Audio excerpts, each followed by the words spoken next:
اللہ کی طرف پہلا قدم۔ اللہ سبحانہ و تعالیٰ نے فرمایا کہ جب بندہ میری طرف چل کر آتا ہے تو میں اس کی طرف دوڑ کر آتا ہوں۔ کسی شخص کے لیے اس سے بڑھ کر اور کوئی مقام و مرتبہ نہیں ہو سکتا کہ وہ اپنے خالق و مالک کی چاہت اور شوق میں اس کی طرف قدم بڑھائے اور پھر خالق حقیقی اسے اپنا قرب اور دیدار عطا فرمائے۔ اللہ کی طرف یہ پہلا قدم کسی شیخ و استاد کی رہنمائی میں استغفار کے ذریعے توبہ کر کے اللہ کی طرف لوٹتا ہے اور فرائض کے ساتھ ساتھ نفلی عبادات اور اذکار سے اللہ تعالیٰ کی طرف سفر کی ابتدا کرتا ہے، کیونکہ اللہ کے قرب کا سفر فرائض کے ساتھ نفلی عبادات کے ذریعے ہی ممکن ہے، جیسا کہ حدیث قدسی میں اللہ تعالیٰ نے فرمایا ہے کہ میرا بندہ فرائض کے ساتھ نوافل سے میرا قرب حاصل کرتا رہتا ہے حتیٰ کہ میں اس سے محبت کرنے لگتا ہوں۔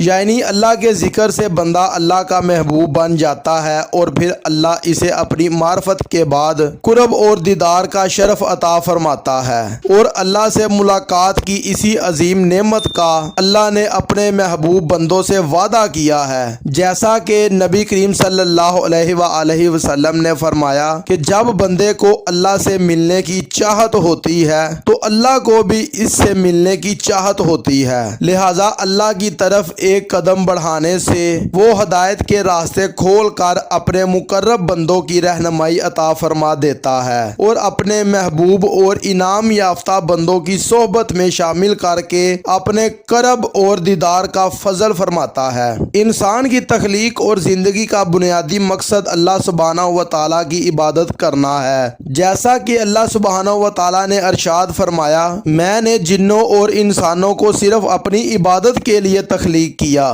اللہ اور اس کے رسول صلی اللہ علیہ وآلہ وسلم کی اطاعت اور شرعی احکام کی پابندی کا نام شریعت ہے اور یہ درجہ اسلام ہے۔ پھر لوگوں میں کچھ ایسے ہیں جو اللہ کی رضا اور قرب کے طلبگار ہوتے ہیں۔ سورۃ بقرہ میں اللہ کے قریب کے اسی راستے کو طریقت کہتے ہیں اور یہ درجہ ایمان ہے۔ یہ طریقت ذات الہی کی معرفت اور قرب و دیدار تک پہنچا دیتی ہے، جیسے حقیقت کہتے ہیں، اور یہی مرتبہ احسان ہے، جیسا کہ اللہ تعالیٰ نے فرمایا، اے انسان تو اپنے رب سے ملنے کے لیے انتہا کوشش کرنے والا ہے سو تو اس سے ملاقات کر لے گا۔ شریعت کے بغیر طریقت اور حقیقت کا کوئی تصور نہیں، گویا شریعت ہی وہ بنیاد ہے جس پر طریقت کا راستہ قائم ہے۔ اگر بنیاد نہ ہو تو اس پر کوئی راستہ قائم نہیں ہو سکتا، اور اگر راستہ نہیں ہوگا تو منزل کا حصول بھی ناممکن ہوگا۔ طریقت کے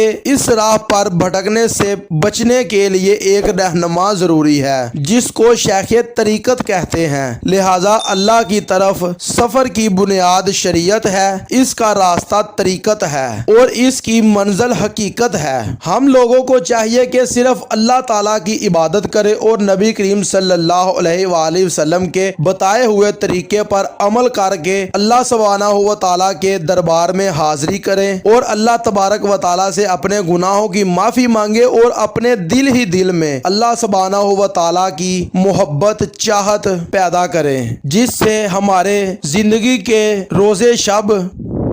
بہت ہی حسین گزریں گے اور اللہ تبارک و تعالیٰ کا قرب بھی حاصل ہوگا۔ اس کے علاوہ ہمیں اللہ تعالیٰ کے نیک بندوں کی صحبت بھی اختیار کرنی چاہیے، کیونکہ وہ اللہ تعالیٰ کے قرب کا لطف بہت اچھے طریقے سے اٹھاتے ہیں، تو وہ بھی اچھے طریقے سے ہمیں اللہ تعالیٰ کے قریب ہونے کا طریقہ بتا دیتے ہیں۔ جی یہ تھی ہماری آج کی ویڈیو، اچھی لگے لائک اور کمنٹ ضرور کریں اور ہمارے چینل کو ضرور سبسکرائب کریں۔